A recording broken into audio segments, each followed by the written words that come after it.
Welcome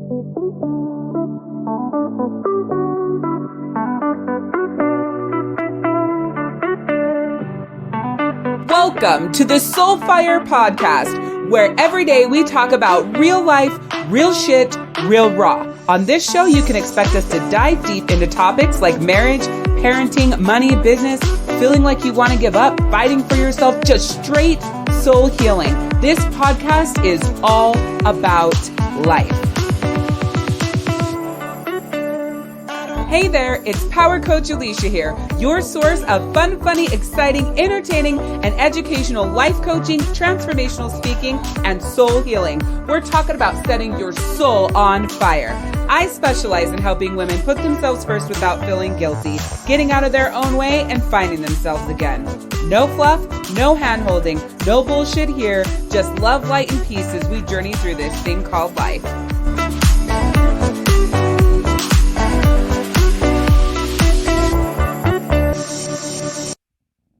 Before we jump into this episode, I want to let you know that the definition of compassion that I found when I Googled to double check what compassion means is what we are going off of as my information for this episode, because I found it's a dictionary definition of the word compassion. If you do go to compassion.com, the definition is different than what the dictionary says. But I want to go off of what I found and the original recording of this episode because it's so fucking powerful and the message is so powerful. And I know that the message from this episode needs to be brought to the world. So if you'll just stick with me throughout the episode of the definition of compassion that I'm talking about in the episode, and also know that I know that there is another definition out there, but we're going with the one that I found and the OG episode that I recorded and the power that is behind it. So without further ado, let's get into it. Did you know that the definition of the word compassion is sympathetic, pity, and concern for the sufferings or misfortunes of others? Example, the victim should be treated with compassion. Did you also know that I learned about myself that I am not compassionate? I am not compassionate. I am not a human that shows compassion. I realized this about myself recently, and it kind of threw me off because I have always thought of compassion as empathy, not sympathy. I have always thought of compassion as seeing someone in the situation that they're in and caring about the fact that they're in that situation and showing up for them in a way that helps them feel like you care, like they matter, and like you're there to help them through it. That isn't compassion. Compassion is sympathy and pity. Compassion is when someone is in victimhood, supporting that. People go through life saying, you could be a little more compassionate to other people. A little compassion wouldn't hurt you.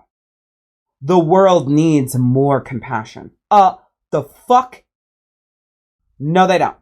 Nobody needs more compassion. The world doesn't need more compassion. And nobody would benefit from more compassion. And it does nobody any fucking good. Because get ready. In about 3 seconds, I'm about to drop a fucking bomb. Because this is who the fuck I am, right? I am not one to ever feel sorry for or take pity on others. That's literally opposite of my personality. Now listen.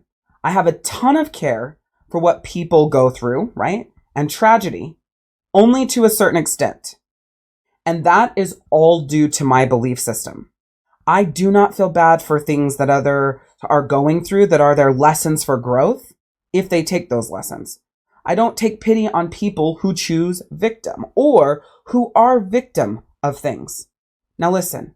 There's going to be moments, like I know this, it's who I am. There's definitely going to be moments of where someone feels bad for themselves and what they're going through. But it's how long do they stay there? What do they do about it? If you're taking pity on someone or there is like a massive amount of sympathy for them, generally that comes after this person has been there for a long time. Okay? So when someone mentioned that a characteristic that they love in another person is compassion, I literally had to look up this definition because, like I said, my idea of what compassion is and what it actually is are literally diametrically opposed. They're complete opposite. And you will always find me hard pressed to be compassionate and have sympathy for people. Because what point is there? Sympathy is literally just feeling bad for someone for what they're going through. Nope. I'm always the one who helps them shift out of that and do something about it. I'm always the one who says, enough is enough. Time to come up with a solution or a plan. I'm never the one that says, I'm so sorry you're going through that. I do not trauma bond, and I don't meet anyone where they're at on an emotionally low level. I bring them up to mine. So my point in sharing this with you and talking about this with you is, are you a compassionate person who has sympathy and pity for others, where you meet them at the level of where they're at emotionally low, and you feel bad for them and you connect with them and you go back in your history of your life and you talk about where you've been through those situations and you relive them and now you guys are on the same level emotionally? Or do you step into empathy where you can see where they're coming from and where they're going through, but you hold space for them and helping them rise up emotionally after what they've been through? My life has been full of hardships and hard times. I feel like my entire fucking point on this earth was to go through complete and utter fucking bullshit just so that I could help other people with my lessons and what I've been through. It's like, no. You've got to live this way. You've got to go through this. It's got to be this way for you, because your job here is to tell people how you got through it and what you did. Your job is to articulate things in a practical way, in a systematic process that people understand, that they can grasp onto, and that gives them that strength, that hope, that power to fucking fight. Yeah, thank you for that fucking gift, right? There's two sides of that coin, because I got to live through all the detrimental fucking bullshit because my job on this earth is to give it to the world, right? To give the world that power and that whatever the fucking opposite of compassion is. I don't know what the fuck it is, or I guess it would have to be its opposite, right? Because sympathy and empathy are opposite sides of the coin, right? Sympathy is the lower level, the sadness, the trauma bonding, the meeting them where they're at. And empathy is like the, holding space for, I see where you're at and what you're going through, and I've been there, and man, that fucking sucks, but let's fucking roll, right? What are we going to do? How are we going to get through? Where's the bright? Where's the light? Where's the lesson? Where's the growth? And it's just opposite fucking energy. If you go through life being compassionate, you're probably pretty anxiety ridden and you struggle with depressiveness. I would literally bet my brilliance on that. Because you're meeting people where they're at on a level that if you go to compassion, sympathy, pity, you now have to work your fucking self back out of that. Because now you talked about shit that you've been through and like how it affected you and how hard it was. This shit is so powerful. But we sit around in life and we let words that we think we know what they mean go by. Have you ever stopped when someone said a word that you thought you knew what it meant and went and fucking Googled it before you responded to it? I don't know what the fuck made me do that, because I'm really good with words, and I was 100% certain that I knew what I knew what compassionate meant. I thought I knew what it meant. I thought compassionate was the definition of how I live day in and day out. And it is not, is actually the opposite of how I live day in and day out. How often do you stop and you fucking slow down in this digital, quick, instant gratification world and look at something and say, you know what, I'm going to take a second. I'm going to dig into this from a perspective that I've never really looked at it before. I'm going to take an action with this that I've never actually taken before. I mean, I think I know what it means, but before I go forward and I put my fucking foot in my mouth about who I am and how I show up and what I'm about, let me make sure that I fully fucking understand this so that when I speak, it's the fucking truth for me. How often do you do that? When do you say, something isn't right about this, let me take a beat? I feel like we move, and I talk about this so often, not as much in this season with this journey of the soul, but in my soul healing coaching and speaking, what I do, my books that I write, I talk so much about fucking speed. We move so fast that we can't even slow down enough to learn the lesson, to have the growth, to truly understand, to make sure that we're telling the truth, we're being honest, right? We're coming from a place in ourselves that we can actually honor. And I'm really big on this slow down motion, right? The slow down energy, because I learned something from a beautiful soul that worked for me and was a client of mine for a lot of years. Her name's Crystal Marsh. Some of you guys might know her. And one of the things that I always repeat that she said once, because she has a lot of sound bites that she says randomly, but they're actually very profound and impactful. And she's like, you have to slow down to speed up. And I remember she said she heard it somewhere else, but I got it from her, right? I didn't hear it from where she heard it from. And it's been something, I think she maybe said it 2 or 3 years ago. 3 years ago now, maybe even longer. God, I don't even know where I'm at in my head, but it was just so beautiful. And it's something that I've really embraced because I'm a full steam ahead fucking go as fast and hard and, towards that you possibly can, right? Whatever that is, like, of course, because I'm a bull, right? Just wave that fucking red flag in front of me and I'm like, I'm there. And so that's how I really operate. But, the slow down to speed up or the timing versus speed talk has really, really, really shown me how much in life that we miss out on because we're like fucking full steam ahead on everything. I'm not a compassionate person and I'm proud of that. I'm proud of the fact that I don't take pity on people and this sympathy. Yes, a tragedy will happen, like a fire that will, take people's houses. And I think, man, that sucks. But a lot of people in this world, they feel pain and they cry. They meet at that emotional level. It's like you're the one that's running around at this site of this, hugging everyone and crying with them and at their level. And I'm the one going, okay, we need to get them housing. We need to figure out how they're going to get food. What do they need to do to, file this with the insurance? What's the process for this? What's the follow-up? I'm the one taking the actions through. Yes, you still have to grieve, right? There's an entire grieving process of the things that these people would have lost in the fire. That's not my burden. They've got to go through their grieving process. And if I'm there helping them through that grieving process, then my goal is to lead them forward so that they keep moving forward and they don't get stuck. If I'm crying with you and I'm hugging you and I'm telling you how sorry I am and I tell you a story about somebody else I knew that went through this, my efforts is going to help you be stuck. Yes, there's validation that needs to happen, but validation doesn't have to come from the point of efforts that keep people stuck. I want you to hear what I'm saying here. I want you to really connect to the perspective that I'm coming from with this.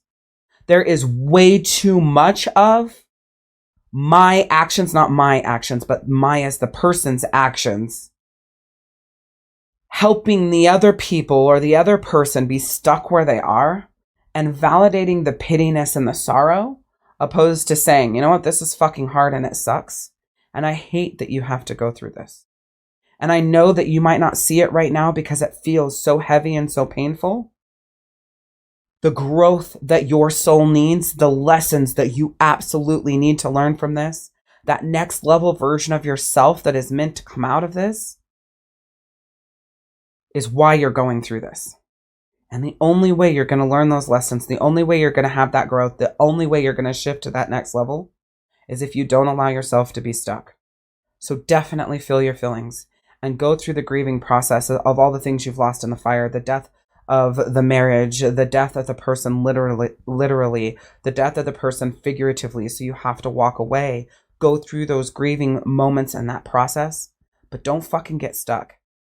Don't get stuck. So here's an action we need to take now. All right, here's the next action we need to take. Meanwhile, I haven't seen you cry at all. So you need to cry, right? That's still support. That's the highest level of support. That's the pinnacle of what they need, right? Giving the person what they need in the moment instead of how you want to show up for them because of what you think it's going to do for them. You need to know what it is your job is there.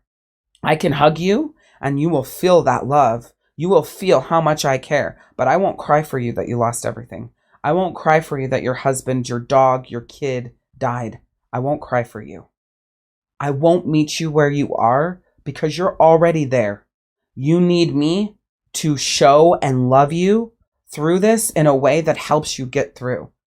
I know that's my job on this earth. And I know somebody might be listening to this going, yeah, but there's the job of the people that, need to cry with them and hold them. No, there's not. No, there's not.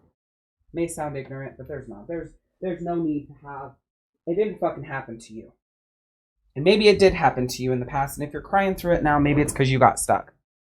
But there's absolutely no need for you to be at that level. It doesn't do anybody any good. I promise you. You can do this over and over and over again.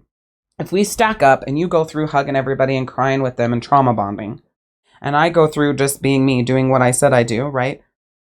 Giving them that love and validating them and then getting them into action. Like, we'll do it with two different people. Exact same situation. Let's say they lost the same amount, whatever it is. It's just sixes. You go and trauma bond and I go and lead. The one I go and lead will make it through and come out stronger. The one you trauma bond with will be stuck there. Especially if you are an active part of their life. You love them deeply and you're there day in and day out. Whether that's a best friend, it's your mom, it's your daughter, it's your sister, it's your cousin. It doesn't fucking matter. Your partner. If you're trauma bonding with them through that, and that's the energy that you show up in, that pity, sympathetic energy, your person is going to take a hell of a lot longer to get through that if they do, especially if you are an active role in their life of someone that they look up to and they value, honor, and respect your opinion, where you're coming from, and all of those things. You're doing that person an injustice because you haven't worked through your own shit that affected you the same way. Hey, are you loving this? To get even more soul fire, soul healing products, and to download the free gifts that I have for you, go to soulfirepodcast.com. Again, that's soulfirepodcast.com. And I'm over here, and there's plenty of people like me. I hope.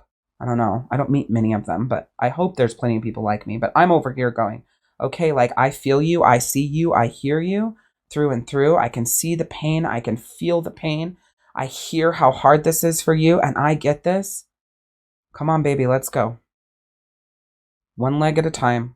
Brush off your knees. It's going to be okay. I'm also the person who will lay in the bed with you and rub your head while we watch a show and you cry. I'm going to let you get it out. I'm going to let you feel your feelings, but I refuse to let you get stuck there. There is no point of pity or sympathy because you're a fucking victim.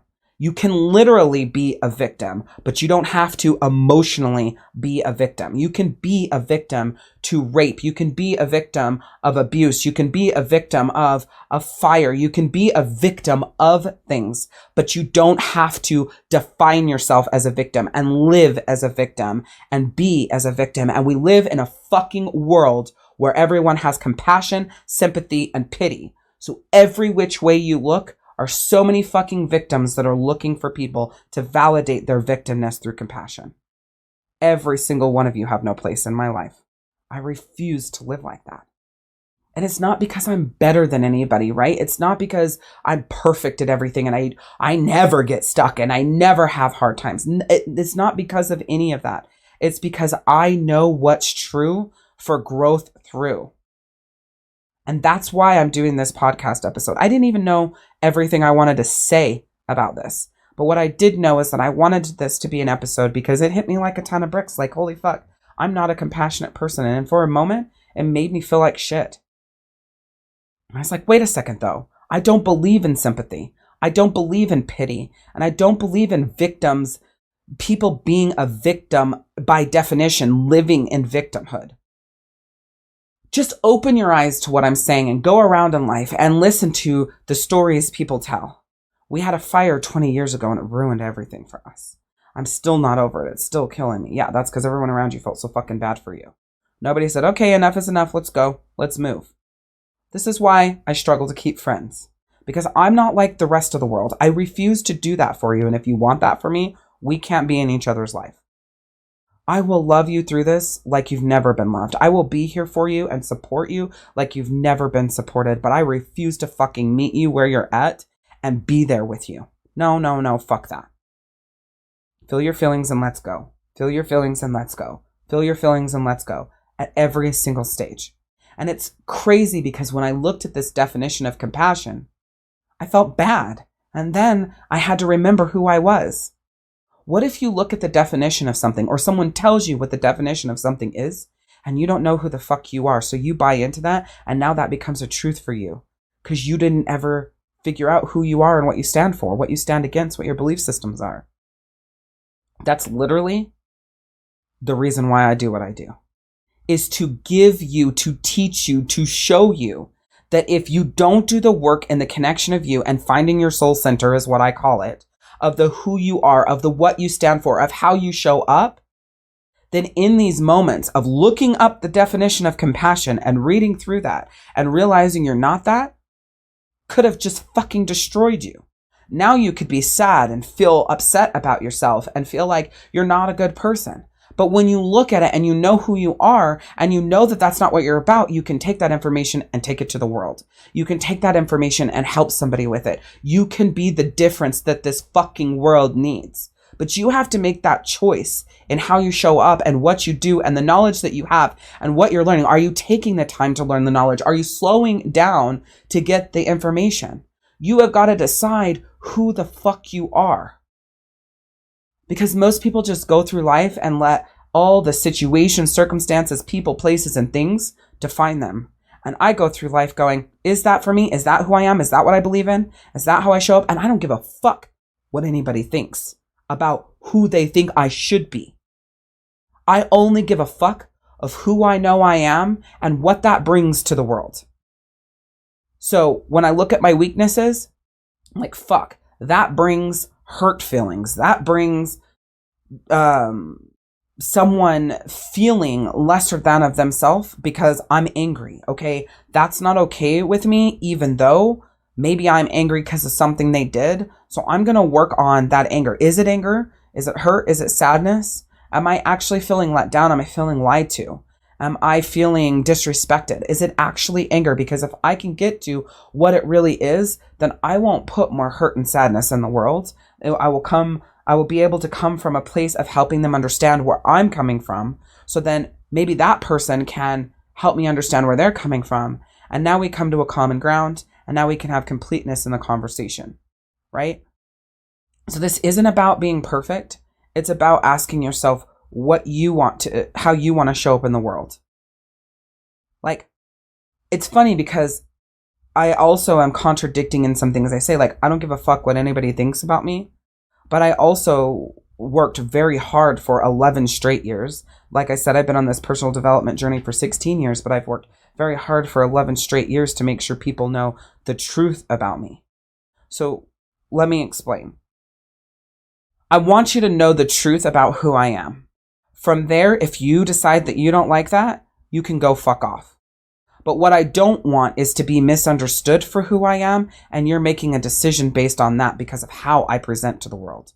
So if I, like I used to, present as a bitch and I'm rude and I'm bossy, I tell it like it is and I'm blunt and I say all these things that hurts people's feelings, and then you view me as a person who doesn't care and as a person who is just brutally honest and as a person who will hurt your feelings but tells it like, that's not okay, because I actually have a huge heart. I'm extremely loyal. I'm very deep, loving, and mushy. I will go to the ends of the earth for you. I will fight like fucking hell for you. When you are in my circle, like, you're in. You get all of me, no matter where you are on that line, right? Like, whether you're my friend, where you're my mom, my brother, like whatever, like where you are on that and the depth of our connection, though, like, I want to make sure that first and foremost, those people know my truth and that I live my truth every day.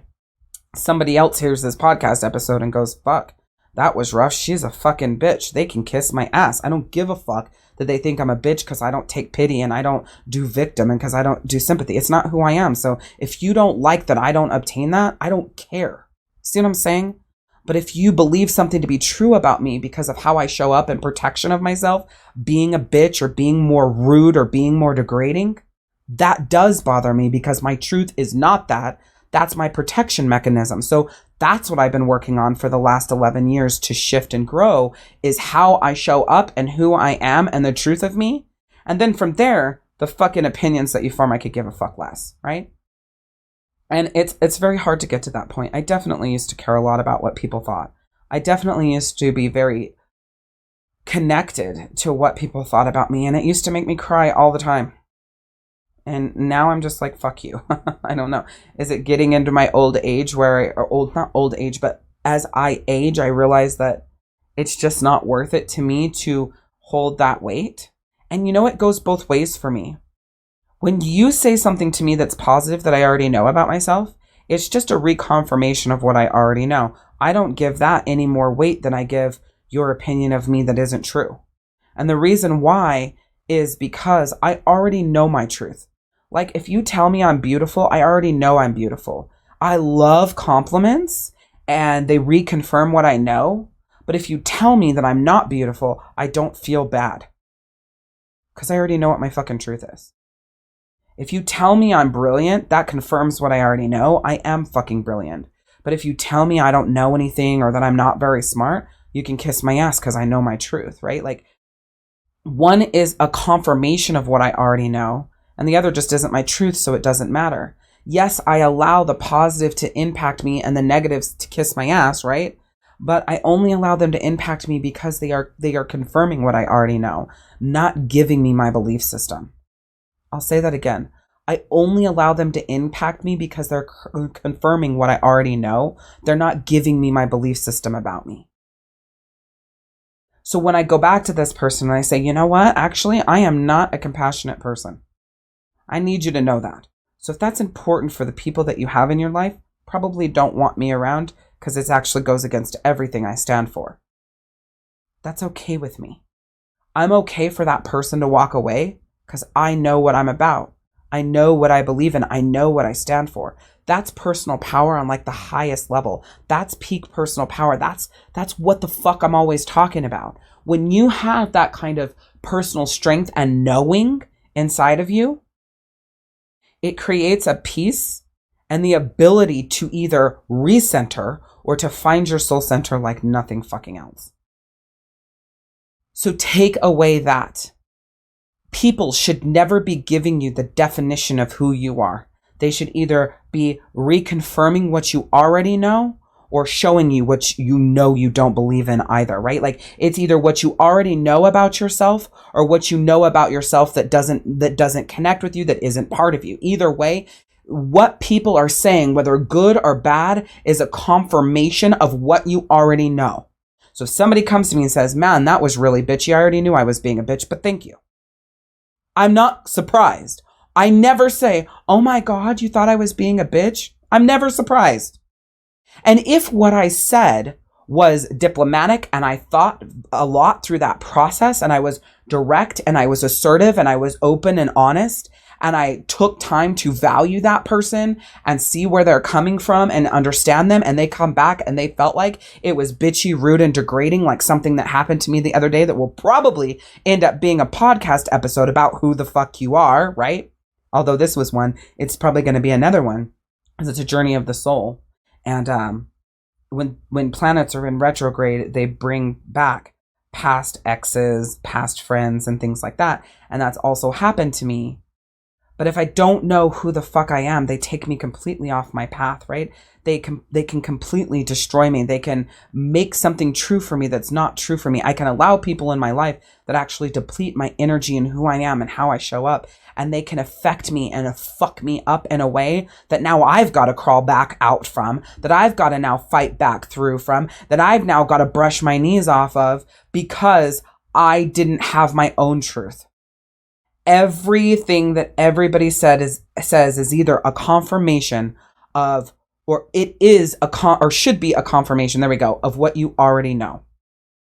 Otherwise, as people are talking, you're all over the place. You're feeling bad about yourself and good about yourself and bad about yourself and good about yourself and bad about yourself and good about yourself. There's never a time where somebody says you were being a bitch and I was like, oh my God, I am? No, I knew I was fucking being a bitch. I'm fucking sick of your shit, right? I am doing that deliberately because I am making that choice based on what I have been shown. My past version of me, I felt like I was a bitch more habitually. Like it was just an automatic. I didn't know that it was being a bitch. It was just an automatic way of responding. And I was responding that way to protect myself. But I also didn't know I was responding that way to protect myself. This clarity has come from the inner work that I have done in my journey over, 16 years total of, personal development and all those sorts of things. So it's been the work that I've done in that time that has got me here. And it's the work that you'll have to do in order to get you there as well. So people can say whatever they want, but it's me looking at going, okay, is that definition true for me? Are you confirming something that is true for me? Or are you trying to put something on me because it's making you uncomfortable? Because it's showing you where you need to grow? Because it's saying to you, hello, this is the work that you need to do. I will say, when I'm being kind and someone says that I'm really kind, I should say past tense. When I used to be really kind about a year ago, and then I would be told, man, you're so sweet, you're so kind, it would take me off guard. It would take me back. Because I haven't really lived a life where a lot of people tell me I'm sweet and kind and loving and giving and all of those things. I lived a lot of life where people had more negative, borderline negative things to say about me, but they verbalized it in such a way that they didn't have to feel bad about what they said, but I was clear about what they meant, if that makes any sense. So any positives like that, it took me back until I analyzed it and went, why does it take you back when somebody says you were being kind when you can clearly see that that message was kind? What's going on there? Why is there a disconnect? So I'd go back and read the message and go, man, that was really kind. So then why the fuck did it make you feel uncomfortable when they said you were kind? Oh, because of the way you used to show up, people would constantly be saying that borderline really fucked up shit, but they were saying it in a way that didn't make them feel bad. So when they're now saying these positive things, I had to learn how to recalibrate that and allow it to reconfirm what I already knew instead of looking at it like they were telling me something I didn't know. I hope that this podcast episode wasn't confusing for you. I hope that this really hit home for you and really connected with you in a way that brought things to light for you and gave you a deeper understanding of what's going on inside. I can promise you that if you take this and you take it to heart, you will have less anxiety, you will have less depressive moments because you can see what is going on that's causing those and the work that you need to do in order to protect that personal power and to really reapply what people are saying or doing instead of just letting it auto apply in whatever you think that it means for you. Remember this sacred truth. Say yes to yourself, for within you lies infinite worth. Let your heart be your compass, guiding you on a path of self-discovery and liberation. Grant yourself the grace to stumble and rise, for it is in our imperfections that we find our strength. Embrace the dance of progress where each step forward fuels the fire within you. And with massive power and deep soul conviction, let this be your anthem, your unwavering declaration. I choose me. I'm Power Coach Alicia, and we'll see you next time. Thank you so much for tuning in to the Soul Fire podcast. You being here means the world to me, and I'm grateful for the time that you've dedicated to be here. And by consistently showing up, I firmly believe that you will transform your life. I'm so grateful that you've subscribed and you continue to share with others, spreading my message far and wide, because together we can reach my mission of transforming the lives of 1 million souls on their healing journey. Now, to provide you even more support on your soul healing journey and address any questions you may have, I would like to invite you to join our soul healing community. Simply visit community.thesoulhealingzone.com. Again, that's community.thesoulhealingzone.com, where you can connect with like-minded women, share your top takeaways, discuss what resonated with your soul, and express your absolute favorite moments from this episode. I can't wait to read them. I'm so freaking excited to create more empowering episodes and continue supporting you. I am sending you so much love, light, and peace as we journey through this thing called life.